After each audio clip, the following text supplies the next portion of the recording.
जो एजेंसियां जांच कर रही हैं उनके खिलाफ श्री इमरान प्रतापगढ़ी। धन्यवाद सभापति महोदय, आपने मुझे आम बजट पर बोलने का मौका दिया। Sir my time. नहीं, pause my time sir. Imran Pratapgarhi कहा गया है सर, थोड़ा सा इसकी जांच कराओ। मैंने कहा यहाँ प्रमोद प्रतापगढ़ी भी बैठे। ये आपसी मामला है, ये खत्म होने वाला नहीं है मेरे से। इसकी जड़ें बहुत गहरी गई हुई हैं, मैं रोज देखता हूँ ये जड़ें गहरी होती जाती हैं। इमरान प्रतापगढ़ी। धन्यवाद सभापति महोदय। 83 मिनट 71 बार थपथपाई गई मेज, 14,417 शब्दों का बजट भाषण और उस बजट में अपने लिए राहत तलाशती मिडिल क्लास की हैरत ज़दा आंखें। सभापति महोदय, मेरे हाथों में जो दस्तावेज है दरअसल ये देश के किसानों, गरीबों, मजदूरों की उम्मीदों का स्मारक है। ऐसा लग रहा है जैसे वित्त मंत्री महोदया ने बजट नहीं तैयार किया है बल्कि प्रधानमंत्री जी की मन की बात का संकलन तैयार किया है। टूटा हुआ लश्कर का भरम देख रहे हैं, टूटा हुआ लश्कर का भरम देख रहे हैं और जिल्ले इलाही के करम देख रहे हैं। ताकत का नशा अक्ल पे हावी है तुम्हारी, तुम देख न पाओगे जो हम देख रहे हैं। वित्त मंत्री महोदया ने इस बजट में महंगाई पर सिर्फ 10 शब्द बोला है। जिस देश में टमाटर 100 रुपए किलो बिक रहा हो, सभापति महोदय मेरा टाइम पॉज करें और बार बार इंटरप्ट करने को या तो मना करें। हाँ बोले, कृपया बोले। सभापति महोदय, वित्त मंत्री महोदया ने इस बजट में महंगाई पर सिर्फ 10 शब्द बोले हैं। जिस देश में टमाटर 100 रुपए किलो बिक रहा हो, उस देश की वित्त मंत्री के पास बजट में महंगाई पर बोलने के लिए सिर्फ 10 शब्द है। डीजल, पेट्रोल, आटा, चावल, दाल, सब्जी की महंगाई का तो कोई जिक्र ही नहीं। सावन चल रहा है तो प्याज और लहसुन का दाम पूछना तो शायद पाप होगा। मैंने तो यह भी सुना है कि वित्त मंत्री जी जो चीज खुद नहीं खाती हैं उसके दाम से उनका कोई लेना देना नहीं होता। लेकिन इस बार बजट पेश करने के लिए पार्लियामेंट आने से पहले वित्त मंत्री जी ने दही और चीनी खाई थी। अब तो उनसे यह पूछा जा ही सकता है कि उन्हें दही, दूध और चीनी का रेट तो इन दिनों पता ही होगा। क्या उसे सस्ता करवाएंगी या नहीं सस्ता करवाएंगी? अगर पता है तो कृपया सस्ता करवाइए, क्योंकि इसी चीनी ने अमेठी में एक मंत्री महोदया का राजनीतिक कैरियर कड़वा कर दिया। सभापति महोदय, अपने शीश महलों में बैठे हुए सरकार के सांसद और मंत्री कह रहे हैं कि महंगाई कम हो रही है। संसद की कैंटीन से बाहर निकल करके एक चाय का कप खरीदिए, तब समझ में आएगा कि महंगाई कम हो रही है या बढ़ रही है। किसी एक दिन अपनी किसी मजदूर की तरह अपनी दिन भर की दिहाड़ी लेकर के बाजार जाइए और अपने बच्चों के लिए राशन खरीदिए, तब पता चलेगा कि महंगाई कम हो रही है या नहीं हो रही है। यहां बैठ करके बड़ी बड़ी बातें करना आसान है। ये चूनर धानी धानी भूल जाते, ये पुरवा की रवानी भूल जाते, जो आकर 4 दिन गांव में रहते तो सारी लंतरानी भूल जाते। सभापति महोदय, इलेक्टोरल बॉन्ड खरीदने के नाम छुपाने वाली सरकार, इलेक्टोरल बॉन्ड खरीदने वालों के नाम छुपाने वाली सरकार इन दिनों आम के ठेला लगाने वालों के नाम जानना चाहती है। मुझे तो होटलों, ढाबों या आम के ठेलों पर नेम प्लेट लगवाने वालों से पूछना है कि कभी खून की बोतल पर देखा है किसी का नाम लिखा हुआ? मुझे पूछना है कि क्या कोरोना के दौरान अपनी उखड़ती हुई सांसों के लिए ऑक्सीजन तलाशने वाले किसी इंसान ने ऑक्सीजन लाने वाले किसी इंसान से पूछा था कि ऑक्सीजन लाने वाला इंसान हिंदू है या मुसलमान है? मुझे पूछना है कि लावारिश लाशों के लिए कोरोना में कांधा देने वाले, चिताओं के लिए लकड़ियां सजाने वाले किसी इंसान से पूछा गया था उसका नाम, उसका मजहब?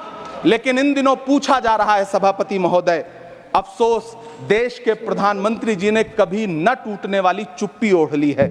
सभापति महोदय, जनता ने 63 सीटें कम क्या कर दी, ये सरकार तो अमृतकाल का नाम लेना ही भूल गई। ये भूल गई है अमृतकाल को, ये भूल गई है मनरेगा को, ये भूल गई है मौलाना आजाद नेशनल फेलोशिप को, ये भूल गई है मणिपुर को, ये भूल गई है महाराष्ट्र को। मुझे गर्व है कि मैं राज्यसभा में महाराष्ट्र का प्रतिनिधित्व करता हूं।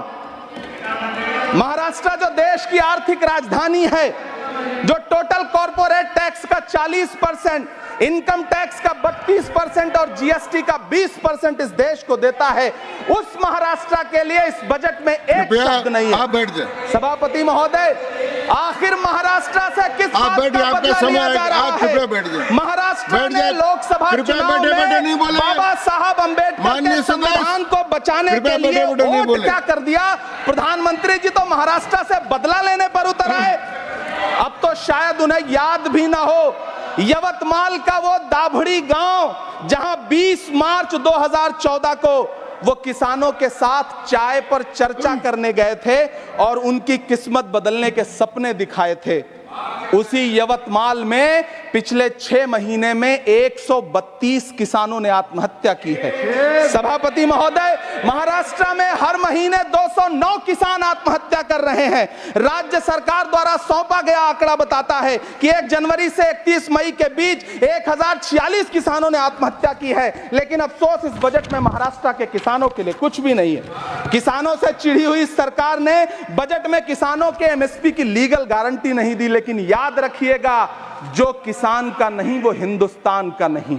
सभापति महोदय, मुझे वित्त मंत्री जी से पूछना है कि वो जो कुछ साल पहले 100 स्मार्ट सिटी बनाने का ढोल पीटा गया था, सुना है उस ढोल में पानी भर गया है, इसीलिए आपने उसका नाम बदल करके सिटीज ऑफ ग्रोथ हब्स रख दिया है। अच्छा है, नाम बदलने का खेल खेलते रहिए। आपकी कई सरकारें तो इसी वजह से चल रही हैं। इस सरकार को पढ़े लिखे लोगों से दिक्कत है सभापति महोदय, इसीलिए इस सरकार ने यूजीसी का बजट 66% कम कर दिया है। वाह री सरकार। सभापति महोदय, मैं वित्त मंत्री जी के संज्ञान में लाना चाहता हूं कि किशनगंज में एएमयू सेंटर के पास 224 एकड़ जमीन है। यूपीए सरकार ने सोनिया गांधी जी की अगुवाई में 136 करोड़ रुपए एएमयू किशनगंज सेंटर के लिए सेक्शन किए थे। लेकिन आपकी सरकार ने पिछले 10 साल में उस 136 करोड़ में से सिर्फ 10 करोड़ रुपया रिलीज किया है। 1.5 करोड़ की आबादी वाला सीमांचल बेहतर शिक्षा के लिए उस सेंटर की बाट जोह रहा है। मेरा आपसे सवाल है कि इस सेंटर का बाकी पैसा आप कब रिलीज करेंगे? मुझे उम्मीद है वित्त मंत्री महोदया जवाब जरूर देंगी। सीमांचल उसी बिहार में आता है जिसकी बैसाखी के सहारे आपकी सरकार चल रही है। वहां के लोगों को एम्स की जरूरत है। महानंदा और कोसी से होने वाली बाढ़ की तबाही को रोकने के लिए बांध बनाइए, सीमांचल के साथ सौतेला व्यवहार बंद करिए। इकोनॉमिक कॉरिडोर बनाने से किसी राज्य का विकास नहीं होगा, विकास होगा स्वास्थ्य और शिक्षा के बुनियादी मुद्दों के लिए बजट देने पर। सभापति महोदय, एक तरफ तो इस बजट में पीएम आवास योजना के तहत 3 करोड़ अतिरिक्त मकान देने की घोषणा है और दूसरी तरफ लखनऊ के अकबर नगर में 1280 वो मकान हैं जिन्हें रिवर फ्रंट बनाने के नाम पे बुलडोजर से जमींदोज कर दिया गया। सभापति महोदय, लोग चीखते रहे, बच्चे बिलखते रहे, वसुधैव कुटुंबकम का नारा लगाने वाली सरकार इंसानों के घरौंदे उजाड़ कर जश्न मना रही है। सभापति महोदय, मेरा बहुत भावुकता के साथ देश के प्रधानमंत्री से सवाल है कि इन उजड़ते हुए मकानों और बेघर होते हुए घरों को देख करके आपको नींद कैसे आती है, आप सो कैसे पाते हैं? मेरा सवाल है इस देश के प्रधानमंत्री से, या तो लोगों के घरौंदे उजाड़ना बंद करिए या फिर करोड़ों मकान बनाने की झूठी घोषणाएं करना बंद करिए। यह बजट झूठ का पुलिंदा है। यह बजट आपके पिछले साल के बजट का कट कॉपी पेस्ट है। यह बजट हमारे चुनावी घोषणा पत्र की नकल करने की एक बेईमान कोशिश है। लेकिन कहावत है ना कि नकल के लिए भी अकल चाहिए। मेरे हाथ में एक तरफ न्याय पत्र है जो हमारा है और दूसरी तरफ अन्याय पत्र है जो आपका है। इस सरकार को आलोचना सुनने की आदत नहीं है सभापति महोदय। जब आप इनसे सवाल पूछिए तो ये कहते हैं कि आप बताइए 70 साल में आपने क्या किया है। मैं तो इस सदन में कहना चाहता हूं सभापति महोदय कि हमसे 70 साल का हिसाब मांगने वालों, जो सरकार अपना चलाया हुआ 2000 का नोट 7 साल नहीं चला सकी, वो हमसे 70 साल का हिसाब मांगती है।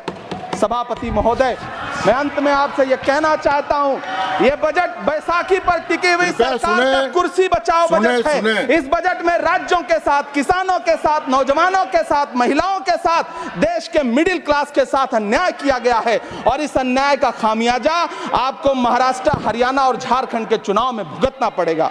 सभापति महोदय, इस सरकार ने नोटबंदी लगाकर देश की आम जनता की पूंजी छीन ली। बैठे बैठे नहीं बोले, गब्बर सिंह कृपया। टैक्स लगा करके छोटे व्यापारियों के कारोबार छीन लिए, पेपर लीक करवा करके युवाओं की आंखों से नौकरी के सपने छीन लिए, अग्निवीर लाकर देश के जवानों की उम्मीदें छीन ली, बुलडोजर लगाकर लोगों के आशियाने छीन लिए, महंगाई लाकर देश की जनता की थाली से निवाले छीन लिए और नारा लगाया कि हम तो सेवक हैं, 18-18 घंटे काम करते हैं। इन्हीं लोगों के लिए किसी ने शेर कहा है कि जो सच और झूठ में दूरी है वो दूरी समझते हैं, सियासी हाकिमों की हम भी मजबूरी समझते हैं, वो अपना हक समझते हैं निवाला छीन लेने को, डकैती को बहुत से लोग मजदूरी समझते हैं। हमें पता है कि कैसी मजदूरी की जा रही है। सभापति महोदय, मैं यहाँ खड़ा होकर के अंत में आपसे कहना चाहता हूं कि इस बजट में तमाम राज्यों के साथ अन्याय किया गया है, इस बजट में युवाओं के साथ अन्याय किया गया है, महिलाओं के साथ अन्याय किया गया है और खास तौर से महाराष्ट्र के लिए कुछ नहीं रखा गया है। महाराष्ट्र बाढ़ से जूझ रहा है, पानी बरसने से वहां 1500 से ज्यादा लोग मारे गए हैं। उस शहर को, उस राज्य को 4000 करोड़ के पैकेज की जरूरत है ताकि जो फसलें बर्बाद हुई हैं लोगों को राहत दी जा सकी। लेकिन अफसोस, इस बजट में महाराष्ट्र के लिए ऐसा कुछ भी नहीं है। मैं आखिर में यह कहना चाहता हूं कि पिछले 7 दिन से इस बजट का बड़ा ढिंढोरा पीटा जा रहा है, इसे महान बताया जा रहा है, लेकिन कौन महान बता रहा है? सत्ता पक्ष के लोग, उन्हें तो बताना ही है। क्योंकि मैं अवध क्षेत्र से आता हूं, प्रतापगढ़ से, नीरज भाई भी अवध और पूर्वांचल से आते हैं। वहां एक कहावत है कि बिटिया की तारीफ किसने की? बिटिया की महतारी ने, यानी कि बेटी की प्रशंसा किसने की? मां ने। तो इस बजट की तारीफ सत्ता पक्ष करे तो करेगा ही, लेकिन विपक्ष के एक भी सांसद से आप पूछिए कि क्या उसके राज्य को कुछ मिला है, तो वो ये कहेगा कि नहीं, कुछ भी नहीं मिला है। बहुत बहुत धन्यवाद सभापति महोदय, मुझे आम बजट पर अपनी राय रखने के लिए धन्यवाद। श्री अब्दुल बहाव, श्री अब्दुल